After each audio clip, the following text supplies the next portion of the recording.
महज 11 साल की लड़की साध्वी बनी है। मैं तो मम्मी से अभी भी बोलती हूँ कि मैं तुम्हारी बेटी नहीं हूँ, मैं अपने गुरु की हूँ। मम्मी को रोना आता है, पापा की भी आंखें भर जाती हैं, पर उसमें मुझे कोई दुख नहीं होता। अगर वो आएंगे ले जाने के लिए कि घर जाना है तो जाएगी आप? जी नहीं, मैंने संन्यास इसलिए लिया था कि मुझे शादी नहीं करनी, इसलिए लिया था। मम्मी ज़्यादा जिद करती थी मेरी शादी के लिए, तो मैंने मम्मी से बोला कि ज़्यादा जिद करोगी तो तुम अपनी एक बेटी खो बैठोगी। मैं बोलती थी कि मुझे अनाथ आश्रम में छोड़ दो, मुझे तुम्हारे घर में नहीं रहना है, मैं वहाँ रह सकती हूँ। ओम भूर्भुवः स्वः तस्य वितुर्वरेण्यम। आज तक दुनिया मेकअप वेकअप करती है, मुझे इसमें कोई इंटरेस्ट नहीं है। मुझे मंदिर जाना अच्छा लगता है, दूसरों की सहायता करना अच्छा लगता है। परमात्मा जाने, उसका कोई पूर्व जन्म का संस्कार है। ऐसा प्रारंभ के संस्कार से कोई टाल नहीं सकता है। अभी हमारे साथ जिस बच्ची को आप देख रहे हैं, इनका उम्र 11 साल है और 11 साल के उम्र में ये साध्वी बनी है। हमारे साथ महाराज जी भी है। सबसे पहले हम साध्वी जी से बात करेंगे। क्या नाम हुआ आपका?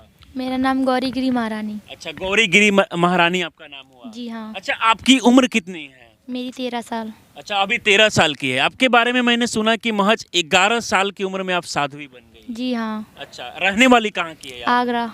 आगरा की रहने वाली है। तो आपके उम्र में देखा जाता है बाकी बच्चों को पढ़ाई लिखाई करते हुए, खेलते हुए, लेकिन इतना कम उम्र में ख्याल कहाँ से आया कि मुझे साध्वी बनना चाहिए? बस प्रभु की महिमा हुई, ख्याल आ गया अपने आप ही ऐसे ही। अच्छा, तो मतलब कहीं से वीडियोज वगैरह देखी या फिर साधु संतों को लेकर बचपन से ही प्रेम था? बचपन से ही प्रेम था साधु संतों में तो। अच्छा, बचपन से ही प्रेम था। तो जब आप साध्वी बनी तो उस समय घर परिवार के लोग रोके कि बेटा साधु नहीं बनना है, पढ़ाई लिखाई करना है? जी नहीं, ऐसा नहीं बोले? किसी ने नहीं बोला। किसी ने नहीं बोला? मम्मी पापा आपको नहीं बोले कि पढ़ाई लिखाई करना चाहिए? पढ़ाई लिखाई कर रही थी, किसी ने ये नहीं बोला, मना नहीं किया मुझे कि ये मत बनो, कुछ मत बनो। ये बोल रहे थे कि जो तुम्हारा मन करे वो कर लो। अच्छा, मतलब घर के लोग बोल रहे थे कि जो तुम्हारा मन करे वो करो ना? जी हाँ। अच्छा, आपके मम्मी पापा भी अभी यहीं रहते हैं साथ में? जी हाँ। तो वो कब तक साथ रहेंगे? कभी ऐसा समय भी आएगा जब मम्मी पापा साथ में नहीं रहेंगे, फिर भी आपको गुरुजी का सेवा करना होगा?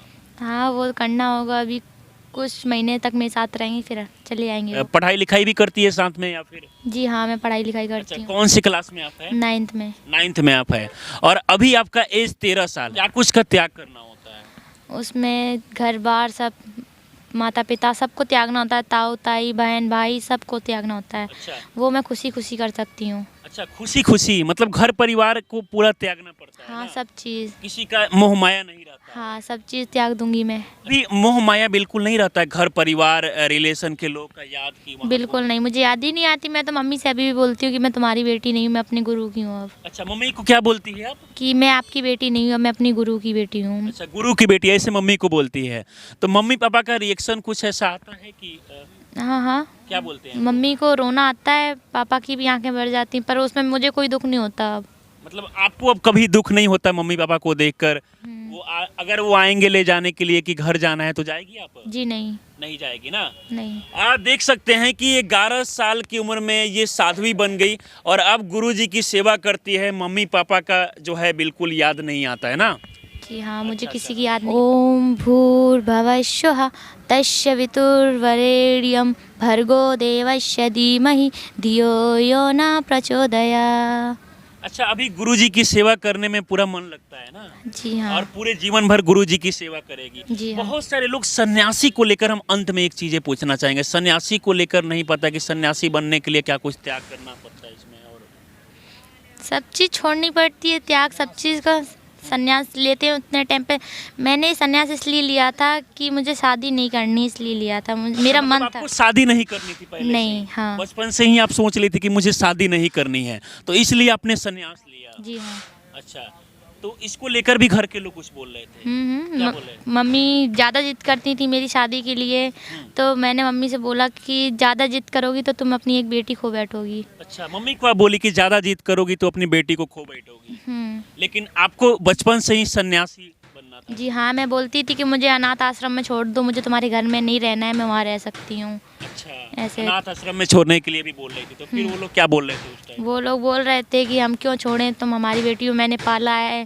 मैंने कि अब तुम मेरी माँ नहीं हो, मुझे छोड़ दो। मैंने कि तुम मुझे घर से निकाल दो, मैं जाऊँगी कहाँ चली जाऊँगी, मेरा जहाँ ठिकाना होगा वहाँ। मतलब पूरा एकदम बचपन से ही आप ठान लेते कि मुझे साध्वी बनना है, चाहे घर परिवार के लोग जब प्रेशर दे रहे थे, तो उसके बाद गुरुजी से जुड़ी कब आप? कैसे प्रयागराज में आके यहाँ मेला के लिए आए थे इनके साथ, तभी मैंने इनसे बोला था तो इन्होंने अपनी शरण में ले लिया था। कह रहे थे कि हाँ आपने जैसे बोला गुरुजी अपने शरणों में आपको ले लिए, और अभी देखिए ये पूरी तरीके से भगवा वस्त्र धारण की है, भगवान की भक्ति में लीन है। अभी तक आपने बहुत सारे साधु संतों को देखा होगा, लेकिन महज 11 साल की लड़की है जो अपने घर परिवार को छोड़कर साध्वी बनी है और भगवान की यहाँ पर भक्ति कर रही है, गुरुजी की सेवा कर रही है।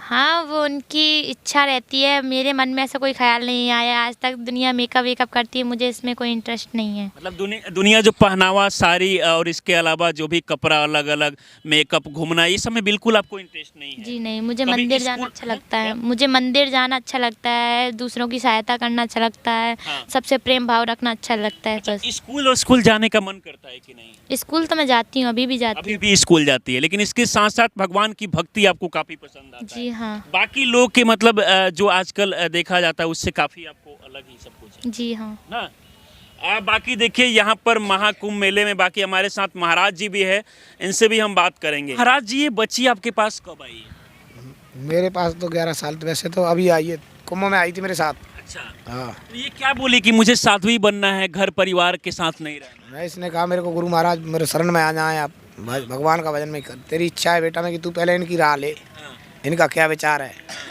और मैंने इन्हें अपने माँ बापों के सामने रखी, अच्छा।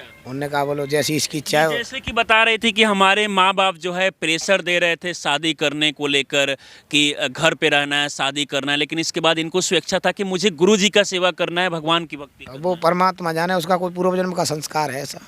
प्रारब्ध के संस्कार से कोई टाल नहीं सकता है। पुनर्जन्म का भी कुछ इसमें मिला जुला है। बोला भक्त वही पलटे नहीं, जुग जुग जाए अनंत, ऊंच नीच घर जन्म लीजिए, हो संत का संत, व्यक्ति का बीज 7 जन्म तक नहीं पलटता है, एक जन्म की तो चलती है, 7 जन्म तक नहीं पलटता है। अच्छा महाराज जी, ये बच्ची कभी बोलती है कि मुझे घर जाना है, घर परिवार के लोगों से आज ना ऐसी कोई बात ही आप नहीं। कभी बोले कि घर वालों से मिल लो तो क्या बोलते हैं? नहीं, कोई ऐसी बोल में नहीं जाती है। हाँ, कहीं नहीं जाती है। नहीं, अभी तो फिलहाल तो इसके माँ बाप साथ ही है, हाँ, तो कोई अभी माँ बाप साथ है, लेकिन बोल रही है कि माँ बाप कितना भी चाह ले मैं यहाँ से जाऊंगी नहीं, मुझे। वो आगे परमात्मा की देन है, क्या है, बुद्धि गुरु महाराज चलाता है।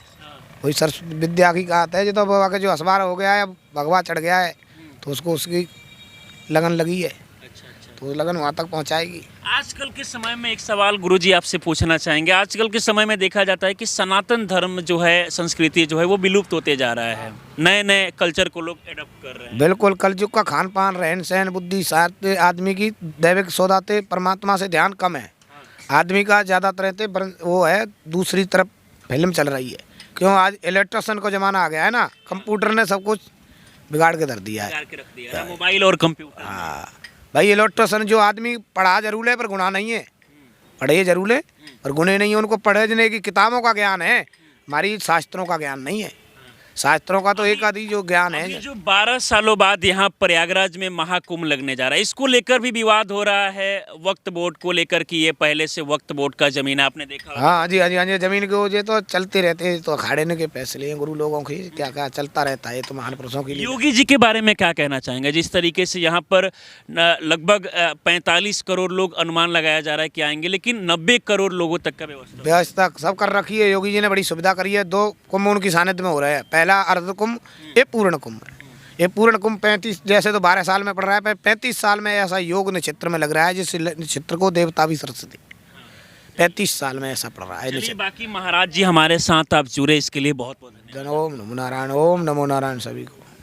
बाकी देखिए, हम प्रयागराज के महाकुंभ मेले में आए हैं और यहाँ पर जो भी दूर दूर से साधु संत लोग आ रहे हैं, भगवान की भक्ति कर रहे हैं, स्नान करने वाले हैं, ये सारी अपडेट हम आपको लगातार दिखाएंगे। बाकी इस पूरे वीडियो को देखकर क्या सोचते हैं, अपनी राय हमें ज़रूर दें। आप हमारे साथ जुड़े रहें। बहुत बहुत धन्यवाद।